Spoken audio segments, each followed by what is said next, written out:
Então agora, o Fiorido, nosso companheiro do NEIM, irmão Maurício, a casa, pode falar. Que a paz do Divino Amigo nos envolva e que com ele possamos estar por uma hora falando da paz. Na programação da casa, hoje estava previsto o Cristiano lá de Castelo, e aproveitando a crise, eu desmarquei o evento dele, pensando que eu ficaria de folga hoje. Mas ele me dedurou ao Roberto. E então, eu vim aqui para falar para vocês, peço licença para falar em nome do Cristiano, considerando que ele é uma pessoa de grande reconhecimento.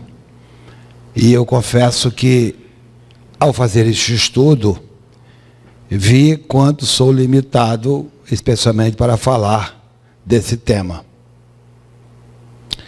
Porque eu sempre pensei que a paz dependesse dos outros.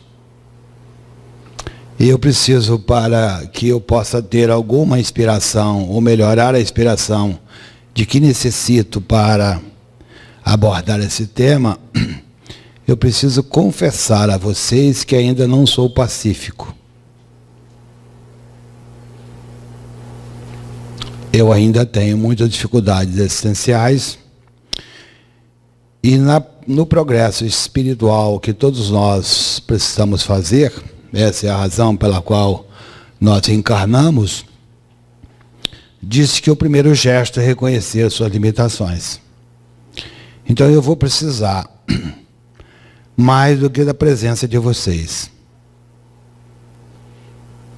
Não só para superar minhas limitações já confessadas, mas diante do grave momento que nós estamos enfrentando em nosso país e que requer não apenas dos aprendizes, mas sobretudo daqueles que já conseguem ter a paz em si, uma circunspecção especial, não a comum.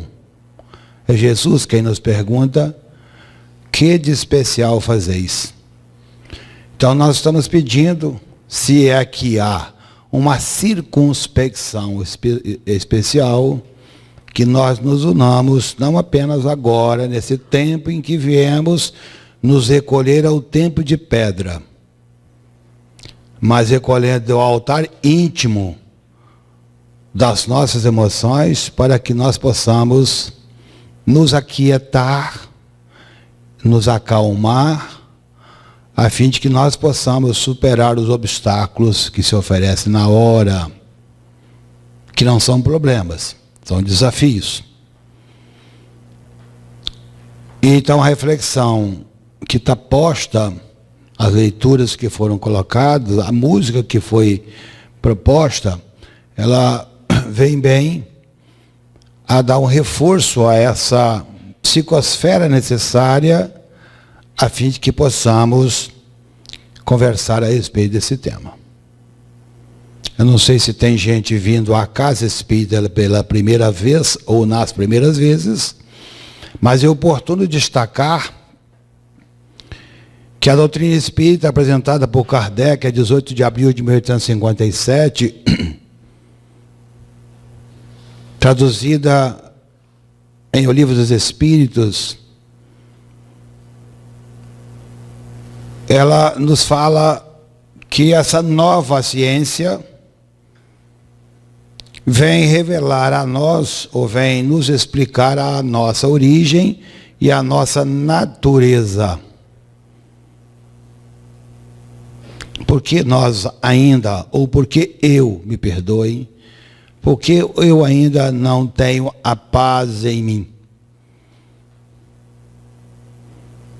Não raro a gente, ao ler essa conceituação, nós saltamos por cima do significado mais aprofundado das palavras e ficamos apenas na letra.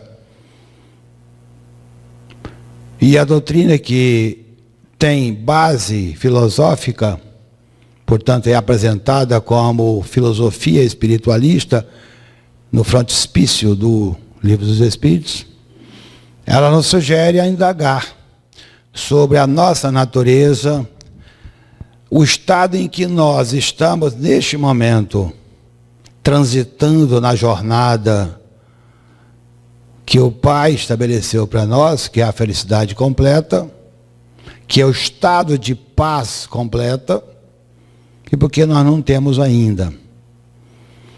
Então é nessa diretriz e com essa base que eu peço a ajuda dos companheiros que possam nos auxiliar com suas inspirações, com seus estudos, assim de que esse estudo seja aquilo que deva ser. Porque o que se produz aqui, na expressão oralizada que vocês ouvem, é fruto das emanações mentais que se produzem no ambiente.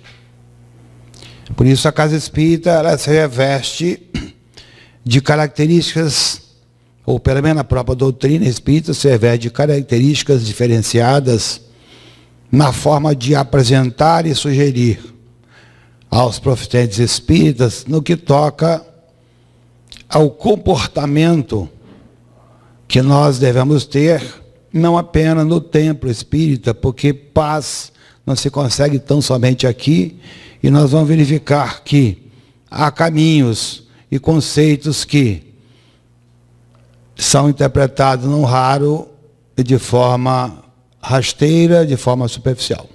Diz o Clóvis Nunes que não há um caminho para a paz.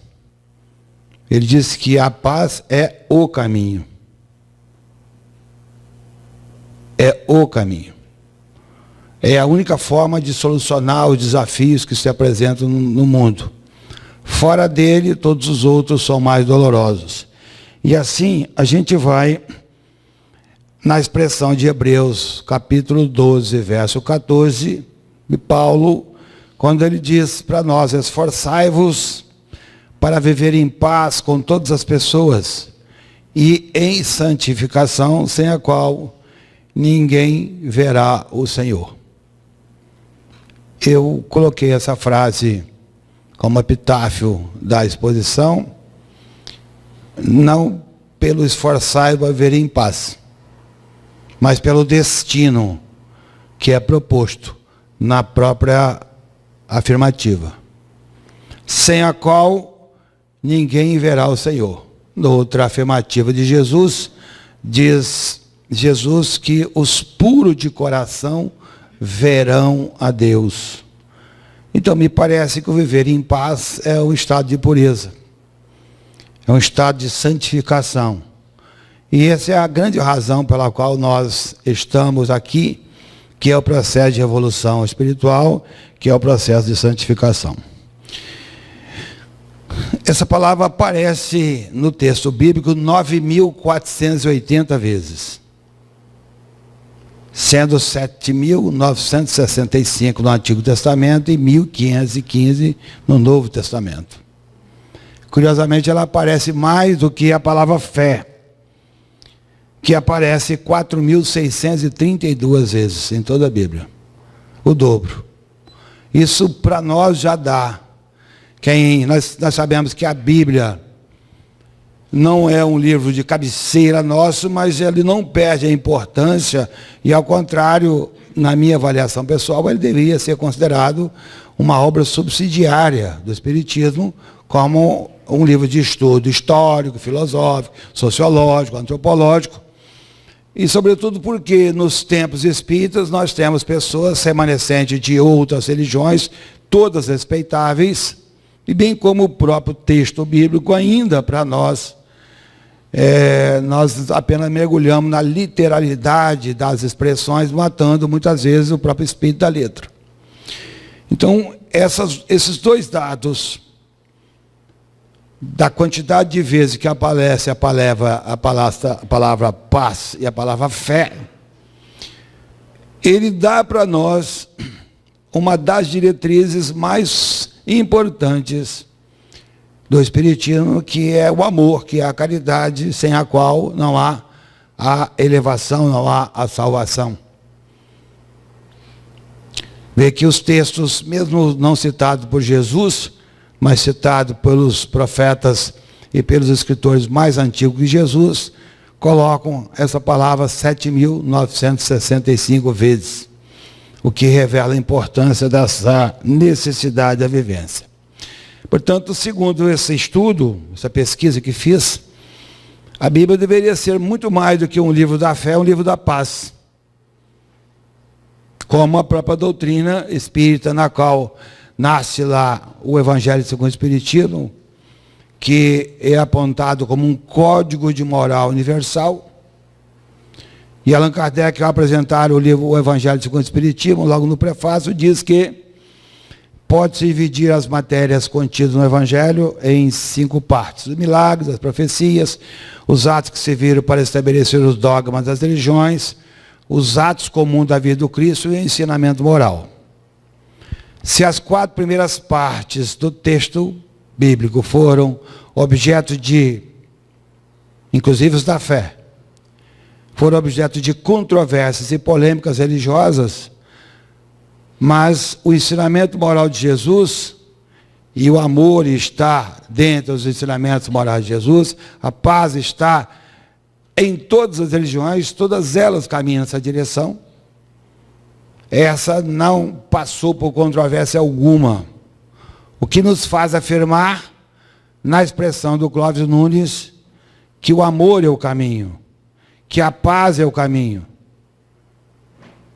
que todos os desafios serão superados se nós formos capazes, na expressão de Bezerra, nos pacificarmos e nos acalmarmos para realizar essa caminhada, que não é fácil, é difícil, para alcançar aquilo que desejamos.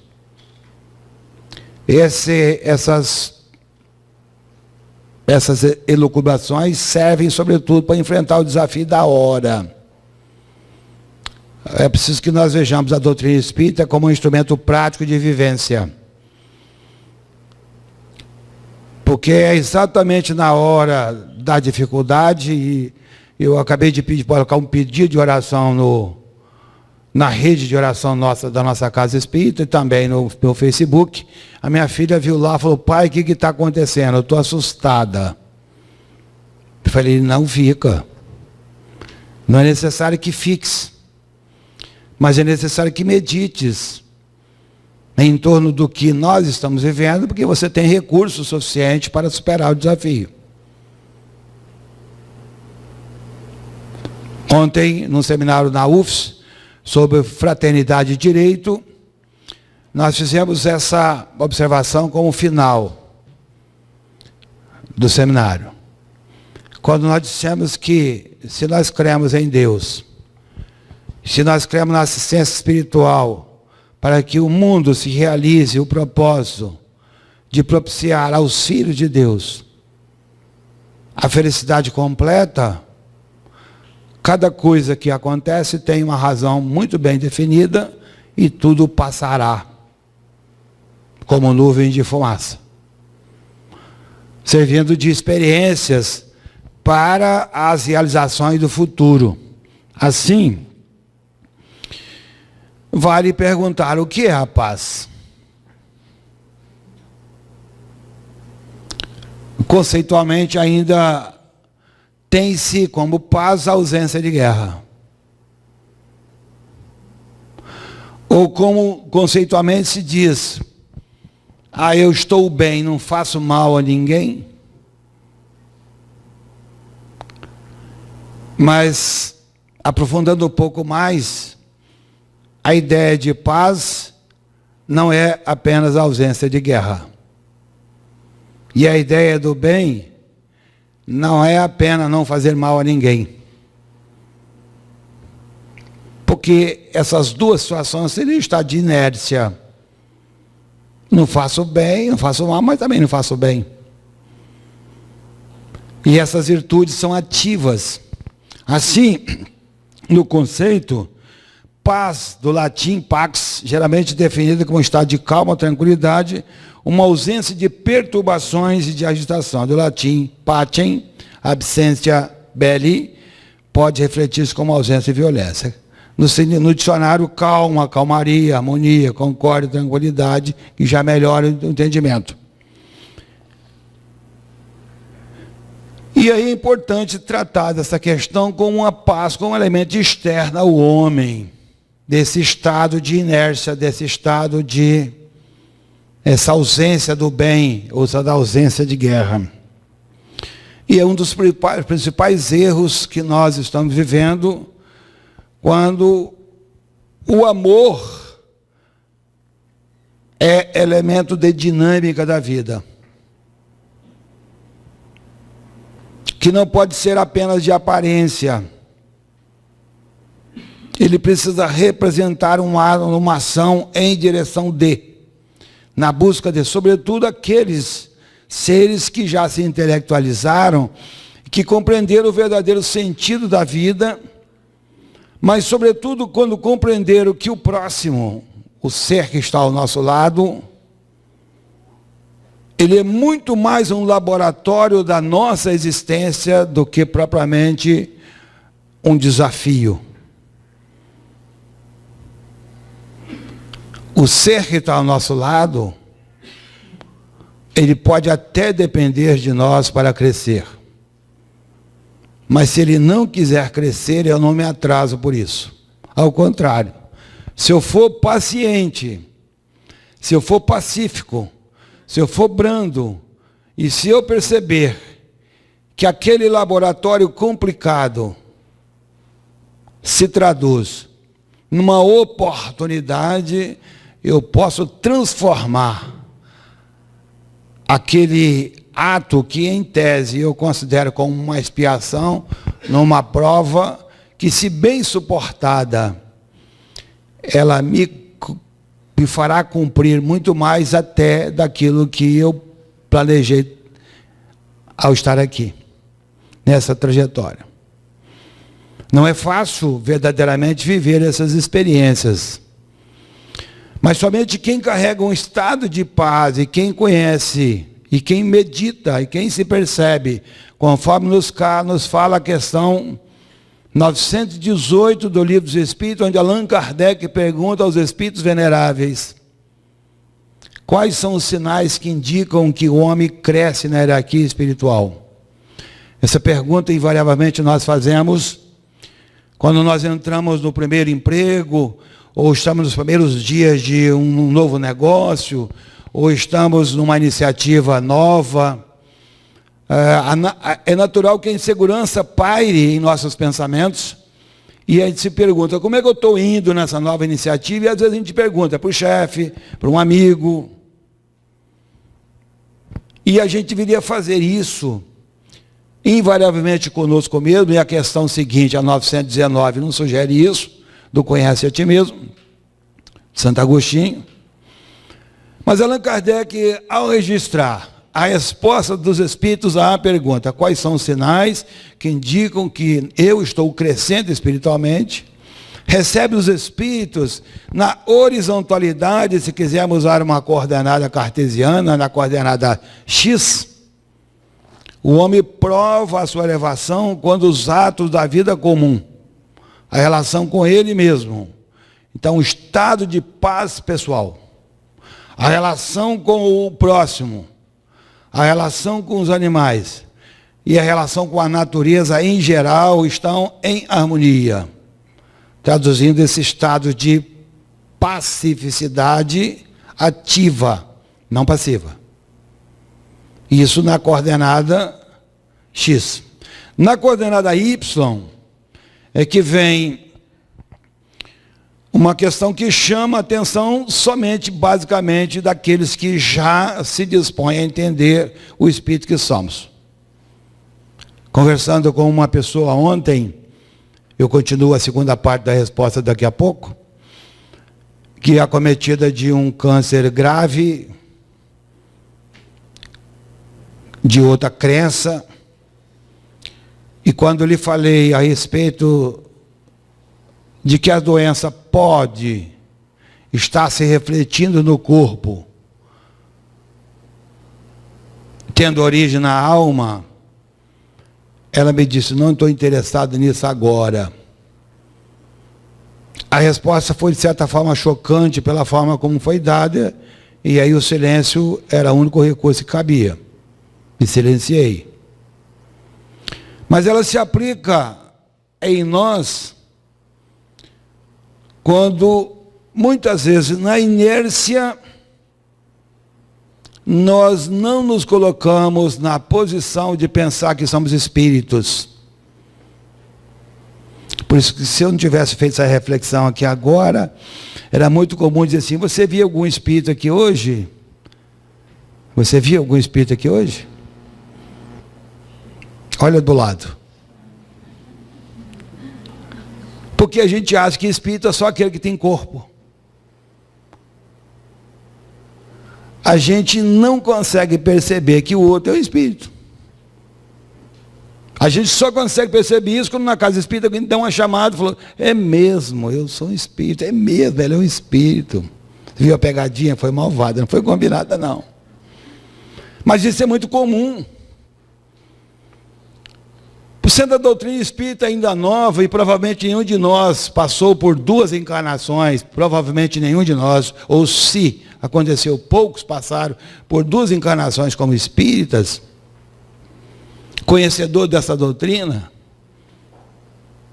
isso não está incorporado ainda no nosso conhecimento, faz parte do nível de informação.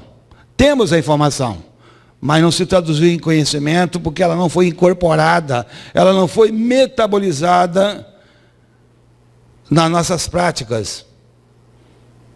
Então, esse estado de felicidade que nós estamos querendo, ele ainda está no universo físico, das percepções mais toscas dos sentidos, que nos conectam com o mundo das realidades.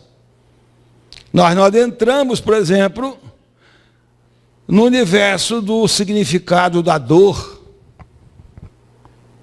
quando muito mais do que um azar, uma dificuldade, um sofrimento, ela pode representar uma oportunidade bendita,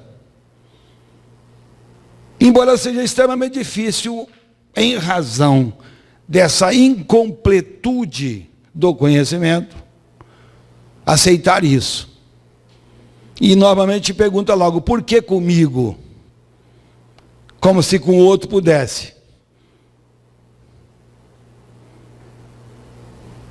Assim como um filho difícil, seja ele portador de alguma necessidade, ou de algum comportamento que seja excêntrico, a gente quase se desespera. E muitas vezes se pergunta: será que eu joguei pedra na cruz? Aí eu brinco: jogou sim, foi eu que vendi as pedras para você, as grandes eram 10, as pequenas eram 5. Eu vendi as pedras para você, eu estava lá, eu vi. Porque em verdade não há, nesse caminho, acaso ou erro. Se há erro de interpretação ou de entendimento equivocado das realidades da vida, porque na medida que nós aceitamos Deus como o princípio de tudo e a inteligência suprema criadora, não há que se pensar em outro resultado senão o da felicidade. Isso é 100% certo. Não é universo de crença. E me permito criar uma palavra: é o universo da sabença, em oposição à crença. É o universo do saber. Porque a ciência confirma isso hoje. Múltiplos estudos mostram essa relação do estado de paz, da percepção das coisas, do ser espiritual que somos. As pesquisas já mostram nesse sentido, já caminham nesse sentido, do valor da oração, do comportamento equilibrado, de como isso traduz num resultado de equilíbrio. E, portanto, é preciso ver que o estado de paz não é a ausência de guerra tão somente. É muito mais. Para que se consiga estado de paz, é preciso muito mais. Esse estado de paz, ele é meio máscara, ele é aparente.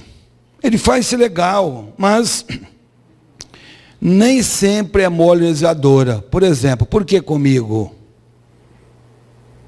Por que isso acontece comigo?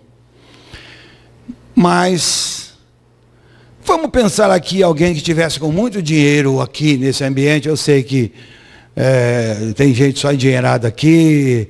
Eu estava olhando os carros e tal ali, falei, nossa, aqui está bem, pessoal bonito e tal, né? Será que essas situações que nós estamos vivendo agora, elas perturbam mais umas pessoas do que outras? Aquele que tivesse muito dinheiro, ou que fosse dono de um posto de gasolina, por exemplo, ele falou, não, eu não estou muito perturbado com isso, dá para levar direitinho. Mas, quando a gente começa a perceber as consequências dessas coisas, a gente vai perceber que quando mexe com um ser que seja, mexemos com todos, porque tudo está até interligado. Nós somos dependentes. Talvez não se tenha pensado, e esses fenômenos acontecem exatamente para que a gente pare e pense nos reflexos. Não raro, não é o episódio em si o mais importante. Eu vou destacar um. Há um ano atrás, um ano e meio atrás, para ser mais exato, em fevereiro do ano passado, houve uma paralisação da polícia, que trouxe um caos completo por uma semana na cidade, certo? Quantos estudos aconteceram e quanto destaque se deu em torno do comportamento da população diante da inércia da polícia? Todo mundo olhou o fato, que é grave, claro. Quando as forças policiais se conspiram contra o comandante, contra o governador, isso é grave.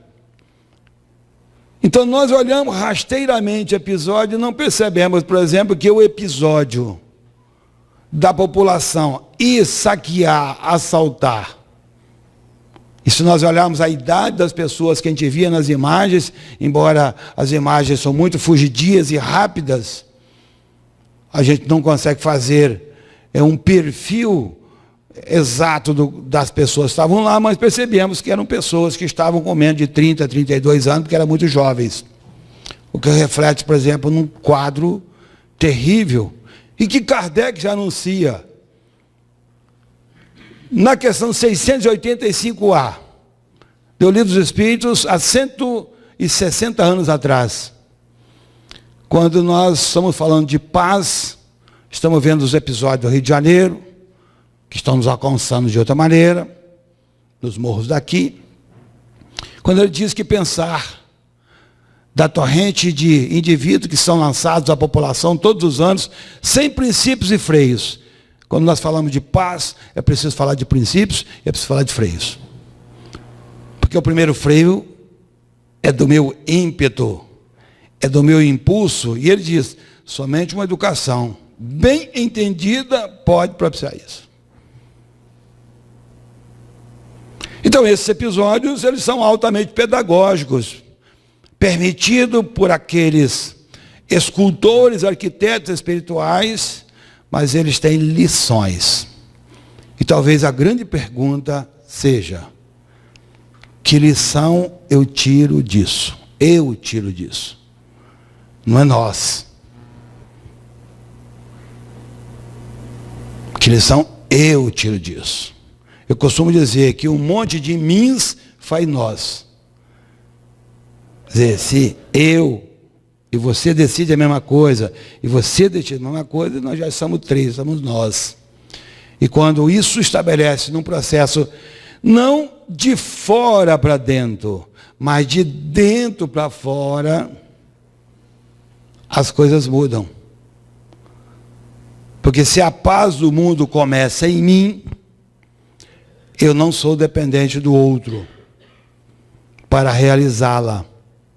Eu posso fazê-la, porque no mínimo eu a terei na paz, a minha consciência, conforme nos fala a questão 922.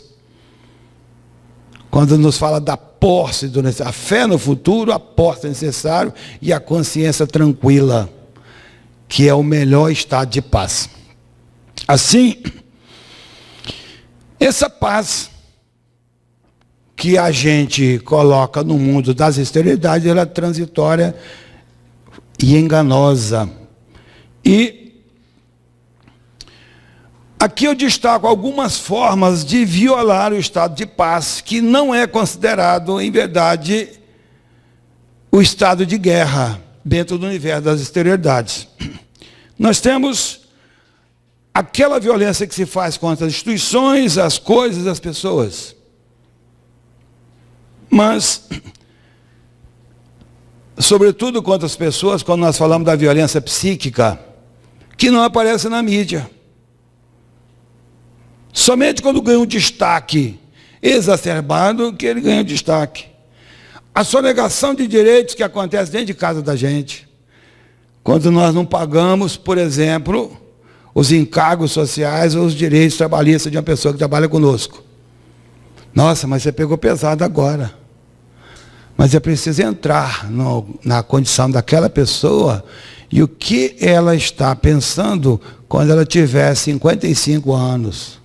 Que ela vai depender de tempo, de soma, de índice para alcançar a sua estabilidade psíquica, previdenciária. É um desarranjo. É pequeno, em relação ao mundo é pequeno. Mas não nos dará a consciência tranquila. Porque não basta parecer. É preciso ser. Allan Kardec, quando trabalha a questão dessa perfeição, conhece o verdadeiro espírita pelo esforço que faz para domar as suas más tendências, conter os seus impulsos.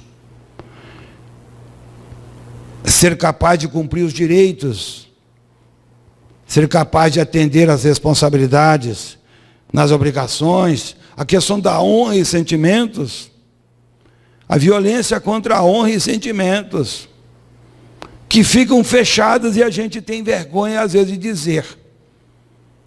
Nossa, não vou falar isso porque a pessoa vai achar que isso é bobagem, mas está doendo muito. E só sabe quem sente. A violência dentro de casa, por exemplo, uma palavra desferida. Diz atrás numa cena de novela, enquanto eu estava me preparando, alguém fala assim, porque esse filho, a novela, essa criança pode não ser minha. Aí a mulher que estava se mantendo calma, ela desabou a chorar, claro que era uma representação da novela. Mas expressou uma violência psíquica de grande profundidade, porque não se sabe que luta se faz ela para vencer essa barreira, que às vezes em outra encarnação era objeto do retorno. Porque a alma humana é indevassável. Os compromissos pessoais, estou colocando aqui alguns exemplos, que faz parte de uma outra palestra, mas aqui ainda há outras formas de violência, porque é o Estado que burla a paz. O preconceito, a discriminação, a omissão, a indiferença, a chamada invisibilidade pública. E pasmem, me perdoe ser mais ainda um pouco detalhista. Às vezes ela acontece aqui dentro da casa, quando nós sentamos e não cumprimentamos a pessoa que está do lado. Nós entramos, sentamos, tomamos o passe e vamos embora. Quem é o outro? Todas as vezes que fizer isso a um desses pequeninos, é a mim que eu fareis. Mateus 25, versos 25 a 35 a 45. Então, quem adentra a casa espírita, quem quer compreender esse estado mais aprofundado, fugindo, repito, da literalidade do texto, vai passar necessariamente por esse autoexame para compreender o seu estado traçado, como dito na questão 918, do meu estado de elevação. No meu caso particular, primitivo, eu confesso. Tosco. Muito limitado ainda. Mas eu consigo já me perceber assim. E uma luta constante para vencer isso. Não é fácil. O meu método é o trabalho. Meu método é aproveitar a oportunidade que o Roberto me dá. O meu método é aproveitar a oportunidade da lida com as pessoas, porque somente lidando com as pessoas, elas são capazes de dizer, pelas suas expressões faciais, pelos seus olhares, pelas suas palavras, o meu comportamento ainda primitivo, e que me permite corrigir. Mas ainda assim, uma luta terrível. Cada um naturalmente conta seu método de pacificação. Um se recolhe na oração, outro no estudo, outros nas atividades laborativas, que são atividades. O Buda diz assim, para de fazer o mal, aprenda a fazer o bem e purifique a mente. Purificar a mente é a condição dos puros de coração. Os pacíficos serão chamados filhos de Deus, porque já entram dentro do universo daquilo que Jesus veio fazer, que é implantar o reino de Deus no coração dos homens. Então a paz legítima, ela emerge do coração feliz, da mente que compreende, age e confia. Compreender que sou espírito. Compreender que a minha natureza ainda é primitiva. Que eu me permito o erro, mas não compactuo com ele. Então não vem a consciência que se culpa, vem a consciência que corrige, até porque culpa não serve para nada a não ser para perceber que errou. Porque olhar para trás em determinadas situações, se olhar muitas vezes, a gente perde tempo em olhar para frente para surgir as oportunidades. Segundo Chico, eu não consigo, na verdade, modificar as coisas que estão lá. Mas eu posso fazer um novo recomeço. Eu posso fazer com isso um novo fim. Porque esse processo é diário, de todos os dias, de renovação permanente, que começa em mim, sim, mas que ele pode contagiar aos outros que estão à nossa volta. Essa paz é realizada em clima de concórdia. A palavra concórdia, a palavra cordis, significa coração. De equilíbrio das emoções, da compreensão, da tolerância, do amor e prece. Porque dá consciência que se ilumina ante dos impositivos da lei divina, surge a harmonia que fomenta a dinâmica da vida realizadora. A vida que faz. Dinâmica da vida que realiza. E que nós viemos realizar aqui foi exatamente isso. Os encontros familiares, os encontros coletivos, as novas formações familiares, os novos grupos, eles propiciam, se a gente for capaz de observar, grandes oportunidades do crescimento em qualquer que seja. Se compreendermos que somos espíritos. Às vezes os grupos se destinam unicamente com fim econômico, se a gente colocar apenas a razão daquilo que está no contrato. No direito hoje, os advogados que estiverem aqui podem me auxiliar, algumas correntes do direito hoje que não se limita a dirimir o processo, mas dirimir a lide, porque alguém que ganha a causa não resolve intimamente as suas questões aflitivas e emocionais. Resolveu a questão, mas deixou uma alma sofrendo. Nos processos de separações conjugais, isso é terrível. Separa-se para evitar a agressão física, mas as agressões psíquicas, os pensamentos menos nobres, eles circulam permanentemente num desejo quase de que se pudesse enterrar o outro, enterraria. Isso traz para nós um estado de antipaz, um estado de guerra psicológica, de guerra emocional, que nos adoece. E quando nós aumentamos citar o caso da pessoa que rejeitou a oportunidade de analisar, ela não sabe, não quer saber de quanto essa carga energética altera o metabolismo celular. E gera então as doenças de fundo psíquico e que não são detectadas nos exames que fazemos. E não se sabe, muitas vezes, dependendo do profissional, não sou da área, a origem delas. Mas quando nós vamos ao Evangelho segundo o Espiritismo, no capítulo 5º,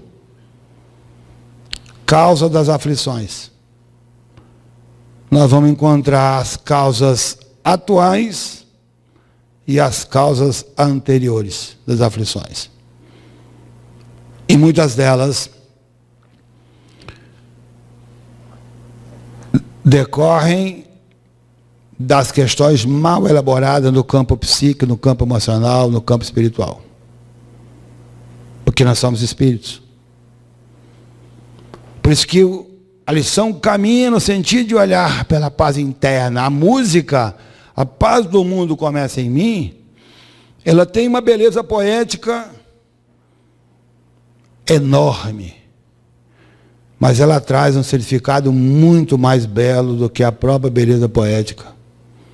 Porque ela permite verdadeiramente a gente fazer essas reflexões tão aprofundadas.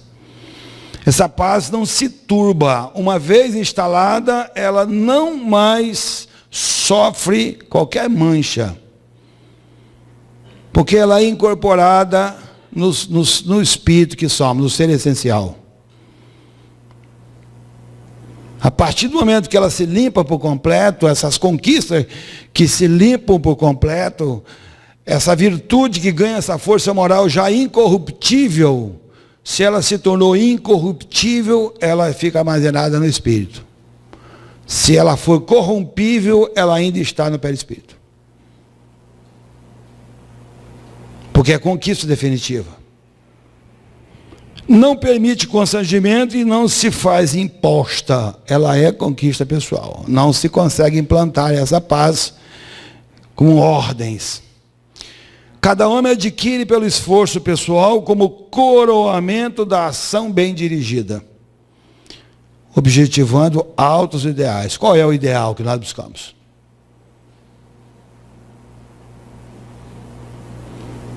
Qual é o ideal que nós buscamos? A angelitude. Quando nós olhamos a escala espírita na questão 97 a 111, nós vamos ver esse progresso que estamos fazendo. Ele pode parecer, para alguns de nós, algo meio surreal. Por isso que é importante entender a condição espiritual que nós somos. As guerras nascem no espírito dos homens. Nós vemos duas personalidades, aqui me permita citar nomes, duas personalidades aparentemente belicosas, estou citando como exemplo, sem análise, mas apenas para efeito, o presidente dos Estados Unidos e o coreano que estão lá. São duas pessoas que podem levar duas nações a guerrearem, duas pessoas apenas, que pode fazer com que um caos completo se instale, bastando apenas de cada um deles silenciar e aquietar. E a gente incendeia a casa da gente assim também. A briga do marido com a mulher, que o filho toma conta, a briga do marido com a sogra, e aí, como é que fica isso? Então é preciso erguer as defesas da paz, da concórdia, do equilíbrio, da prece.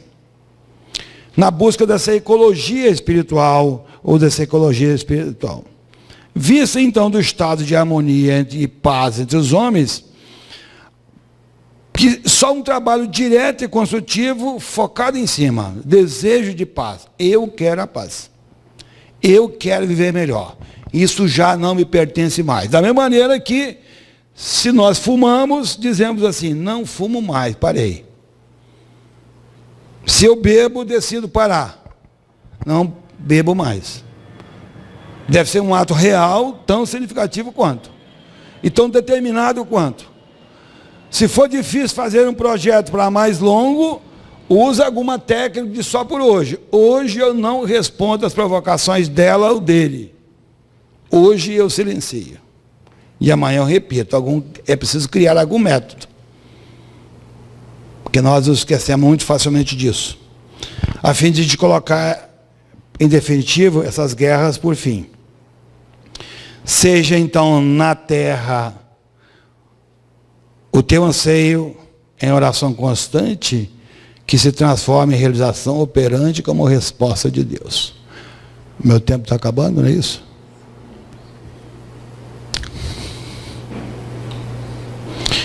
Orando pela paz. Esse sentimento te invade e o amor de Deus irradia, anula todo e qualquer conflito que te domine momentaneamente. E eu quero então dedicar esses minutos que faltam para a nossa conclusão, para que a gente possa, em silêncio, se pudesse tirar a luz, um pouco dela, para que nós pudéssemos orar, para que de nossas mentes possam nascer melhores emanações da ideologia de Jesus, não as nossas particulares, em favor de nosso país, em favor dos governantes, em favor das partes envolvidas nesse processo, envolvendo as pessoas que estão sofrendo com a desesperança, as pessoas que estão amedrontadas, as pessoas que estão estressadas nas filas, as pessoas que estão em casa inquietas pelo amanhã. E que o Senhor da vida possa fazer com que nós, que aqui estamos, neste momento, sejamos capazes de contagiar aqueles de nossa rede para um momento de oração, de reflexão, de reequilíbrio, mesmo que carreguemos as tintas de nossas preferências pessoais, mas é preciso que o amor prospere, é preciso que o bem viceje, é preciso que a paz se instale, porque o nosso país é tão belo, é tão pujante, é tão cheio de recursos, e que muitas vezes nós, em nosso egoísmo, em nossas vaidades, em nossas opiniões pessoais, esquecemos do bem coletivo, das relações de concórdia, ainda que divergentes, mas respeitáveis,